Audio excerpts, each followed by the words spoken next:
ప్రపంచంలో ఉండేటువంటి 200 దేశాల్లో అమెరికా వయస్సు 500 సంవత్సరాలు. 500 సంవత్సరాల క్రితం ప్రపంచంలో అమెరికా లేదు. ఇరాక్, ఇజ్రాయిల్ వయస్సు 2000 సంవత్సరాలు. 2000 సంవత్సరాల క్రితం ప్రపంచంలో 2 దేశాలు లేవు. చైనా వయస్సు 5000 సంవత్సరాలు. 5000 సంవత్సరాల క్రితం చైనా సభ్యత, సంస్కృతి ప్రపంచంలో లేదు. మనం పుట్టినటువంటి మన భారతదేశం యొక్క వయస్సు ఎంత? మీకు తెలిస్తే చెప్పండి. తెలిస్తే తెలుసు, తెలియకపోతే తెలియదు. తెలుసా? తెలియదు. నాకు కూడా తెలియదు. మీకు తెలిసిన ప్రపంచంలో ఏ చరిత్రకారుడి కులమానాలకి స్కేలుకు అందంత కాలం నా భారతదేశం యొక్క కాలం.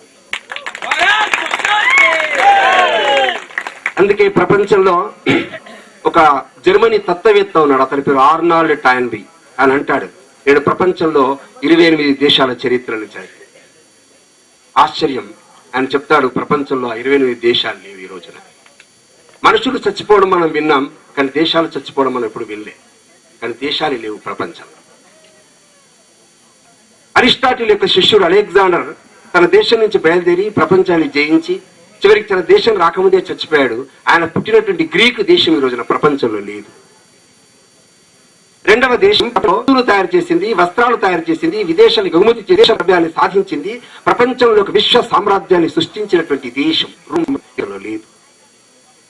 ఇంకొక దేశం, అది మనతోనే పుట్టింది, మనతో నడిచింది, మనతో పాటే ధర్మం, దార్శనికతల గురించి మాట్లాడింది. ఆ దేశం ఇప్పుడు ఉంది, కానీ ఆ దేశంలో 2 మిగిలాయి. ఆకాశం ఎత్తు పిరమిడ్లు, పాతాళంలో మమ్మీలు. ఈజిప్ట్ దేశం. కొన్ని పేర్లు మనకు తెలియదు, అస్సిరియా, సుమేరియా. కొన్ని తెలుసును, మన పుస్తకాలు రాసి ఉంటుంది, బాబిలోనియా, మెసొపొటేమియా. ఇలాంటి 28 సంస్కృతులు కాలగర్భంలో కలిసిన తర్వాత కూడా మిగిలినటువంటి ఒకే ఒక దేశం, అది భారతదేశము ప్రపంచంలో. ప్రపంచంలో బహుశా ప్రతి దేశం ఆక్రమణకు గురైంది, దండయాత్రలకు గురైంది. ప్రపంచంలో ఏ ఒక్క దేశం కూడా ఆక్రమణకు గురి కానటువంటి దేశం లేదు ప్రపంచంలో. ఈజిప్ట్ మీద కేవలం 1500 సంవత్సరాలు దాడులు చేశారు. ఈజిప్ట్ యొక్క సంస్కృతి ప్రపంచంలో నాశనమైంది. రోమ్ పైన కేవలం 7-8 సంవత్సరాలు దాడులు జరిగినాయి. రోమ్ యొక్క సంస్కృతి ప్రపంచంలో నాశనమైంది. మీకు తెలిసిన ప్రపంచంలో మన దేశం పైన ఎన్ని దండయాత్రలు జరిగాయి, ఎంతమంది దాడులు చేశారు. షకులు, హూరులు, బర్బరులు, డచ్చి వాళ్ళు, పోర్చుగీస్ వాళ్ళు, షేకులు, పఠానులు, మొఘలులు, మహమ్మదీయులు, ఆంగ్లేయులు ఒకరి తర్వాత ఒకరు ఈ దేశం దండయాత్రలు చేసిన తర్వాత కూడా లేచి నిలిచిన దేశము భారతదేశము ప్రపంచంలో. ఎందుకు మీకు తెలిసిన 1857 నుంచి 1947. 1857 అనగానే మనకి సిపాయిల తిరుగుబాటు మన పుస్తకంలో చదువుతాం. అది సిపాయిల తిరుగుబాటు కాదు.